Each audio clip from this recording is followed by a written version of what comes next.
ഒരു ട്രെയിൻ യാത്രയിൽ ഉപയോഗിക്കപ്പെടുന്ന സംവിധാനങ്ങളാണ്, കൂടുതൽ കാര്യങ്ങളാണ് നമുക്ക് അതിനകത്ത് നിന്ന് കിട്ടിയത്. എടി പെണ്ണെ, നിന്റെ ചാട്ട എങ്ങോട്ടാണെന്നൊക്കെ എനിക്ക് മനസ്സിലാവുന്നുണ്ട്. ആ വെള്ളം അങ്ങ് വാങ്ങി വെച്ചേക്ക്.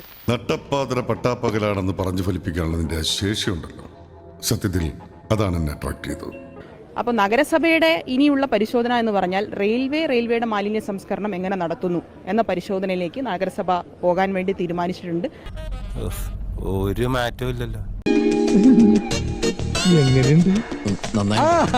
നമുക്കിത് ഇത്രയും മാലിന്യം പ്രൊഡ്യൂസ് ചെയ്യുന്ന ഒരു വ്യക്തി അല്ലെങ്കിൽ ഒരു സ്ഥാപനം എന്നൊക്കെ നമ്മൾ ഇപ്പോൾ കാണുന്ന ഒരു രീതിയിൽ തന്നെ നോക്കിക്കഴിഞ്ഞാൽ റെയിൽവേക്ക് അതിനുള്ള ഒരു സംവിധാനവും ഇല്ല. കോർപ്പറേഷന്റെ അധികാര പരിധിയിൽ നിന്ന് റെയിൽവേക്ക് നോട്ടീസ് കൊടുക്കുന്നില്ലെന്ന് തടസ്സമുണ്ട്.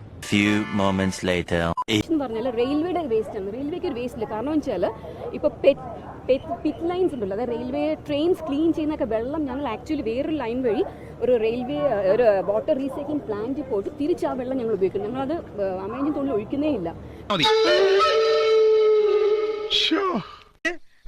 തട്ടിപ്പാണല്ലേ.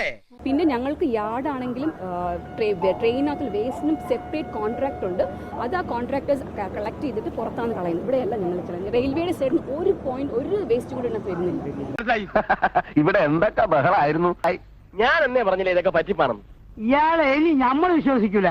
കംപ്ലീറ്റ് കള്ളത്തരവും കയ്യോടെ പിടിച്ചു അല്ലേ? ഇങ്ങനെ ഒരു സംഭവം കേരളത്തിൽ തന്നെ ആദ്യമായിട്ടായിരിക്കാം. ഇങ്ങനെ ഒരു മാലിന്യത്തിൽ ഒരാൾ വീണു പോകുന്നു. അപ്പോൾ നമുക്ക് മാലിന്യ സംസ്കരണ രംഗത്ത് നമുക്ക് ശക്തമായി ഇടപെടാൻ കഴിഞ്ഞതുകൊണ്ടാണ് തിരുവനന്തപുരം നഗരസഭാ പരിധിയിൽ 100 വാർഡുകളിലും ഹരിതകർമ്മസേനയെ രൂപീകരിക്കാൻ കഴിഞ്ഞത്.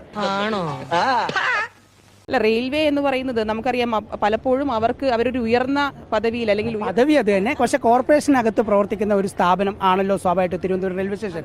അതിനൊരു സംസ്കരണ സംവിധാനം ഇല്ല എന്ന് പറഞ്ഞാൽ നമ്മുടെ ആരോഗ്യ സംവിധാനത്തിന് നോക്കിയിരിക്കാൻ പറ്റുമോ കോർപ്പറേഷൻ? ഉത്തരം പറ.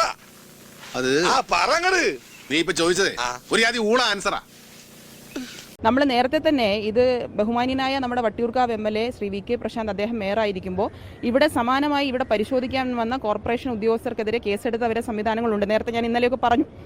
പിന്നെ നമ്മൾ ആ കാര്യങ്ങളിലേക്ക് പോകാത്തത് ഇത് അങ്ങനെ ആ വിഷയം മാത്രം ചർച്ച ചെയ്യേണ്ട. റെയിൽവേ സ്റ്റേഷൻ തിരുവനന്തപുരത്ത് പ്രവർത്തിക്കാൻ പറ്റുമോ?